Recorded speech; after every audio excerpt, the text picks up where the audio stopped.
The warnings of the elders in the heart of the great iboga forest, where the trees whispered ancient secrets and the rivers carried songs of forgotten spirits, lay the village of Iboga. For generations, the villagers lived by strict traditions, following the teachings of the elders. Among these teachings were the 4 survival rules, laws passed down from ancestors who had encountered things beyond human understanding. Never ignore your instincts. If you get lost, stay where you are. The land remembers, use it to find your way. Water can save you or take you, learn to use it.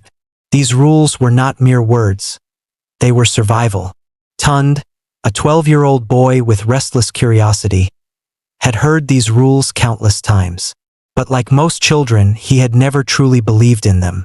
To him, they were just stories, tales to keep kids from wandering too far. That was until the night he discovered the truth for himself. The forbidden path. It was just after sunset when Tund's mother sent him to fetch water from the village stream. "The sun is gone," she said, handing him a clay pot. "Be quick, and do not stray from the path." Tund nodded and ran off. The evening air was thick with the scent of damp earth, and the sound of distant drumming from the village square echoed through the trees. He walked the familiar path to the stream, his bare feet pressing into the cool, soft ground. But as he bent down to fill his pot, something caught his eye, a trail of white stones leading into the trees. They were smooth, polished, and glowed faintly under the moonlight. They hadn't been there before. Tund hesitated. The path home was still visible. He could return now, safe. But something deep inside him stirred. A curiosity. What if there's something incredible beyond? He stepped forward. The moment he did, a faint whispering stirred in the trees. He told himself it was the wind, and he walked on. The darkening forest, the deeper he went, the darker it became. The moon was high, but its light seemed weaker here, swallowed by the thick canopy of trees.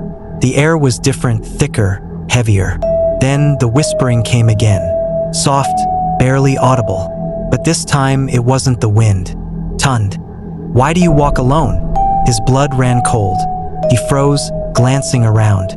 The trees loomed taller now, their twisted branches forming shadows that stretched unnaturally in the dim light. Then he noticed something terrifying. The stones were gone. The trail that had led him here had vanished. He turned to retrace his steps, but everything looked different. The trees, the ground, even the air, it all felt unfamiliar. That's when he remembered the first rule. Never ignore your instincts. His instincts screamed at him now. "You are not alone." A branch snapped behind him. Tund spun around. In the shadows, barely visible between the trees, stood a figure.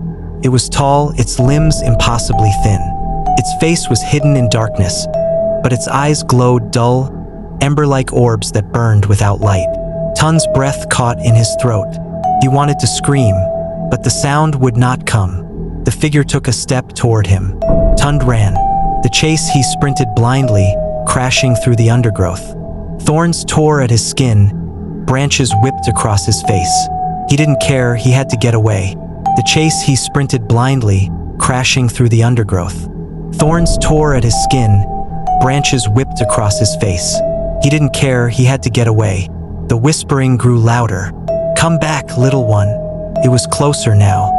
Tund ran faster, his lungs burning. But then he tripped.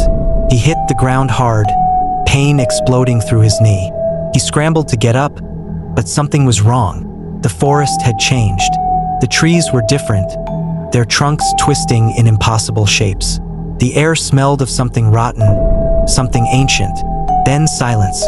The whispering had stopped. He turned slowly. The figure was gone, but the air felt heavier, suffocating. And then something spoke. "You shouldn't have come here." The voice came from inside his head. Tund gasped, his chest tightening. His heart pounded wildly, his vision blurred. That's when he remembered the second rule. If you get lost, stay where you are. He forced himself to breathe, to calm down. Running blindly had only made things worse. He listened. In the far distance, water. A stream. The village stream. His grandmother's words came back to him. "The land remembers. Use it to find your way." The land remembers. Use it to find your way. Tund closed his eyes and focused. The sound of water. It was coming from the east. He turned in that direction and ran. The test of water, the river, appeared before him, rushing and dark beneath the moonlight. Relief filled him, but just as he reached the edge, something grabbed his ankle. He screamed. A cold, bony hand emerged from the mud, gripping him tightly. Then another, and another. Hands, too many hands, pulling him down. Tund kicked and thrashed, but their grip was unnaturally strong. Water can save you or take you. Learn to use it. Then he let the current pull him. The water swallowed him whole, and the voices screamed in anger. But he didn't fight it. He let himself float. The river carried him forward, and suddenly, he broke through the surface. His head hit something solid, the riverbank. With the last of his strength, he crawled out. And then darkness. The return when he opened his eyes. The sun was rising.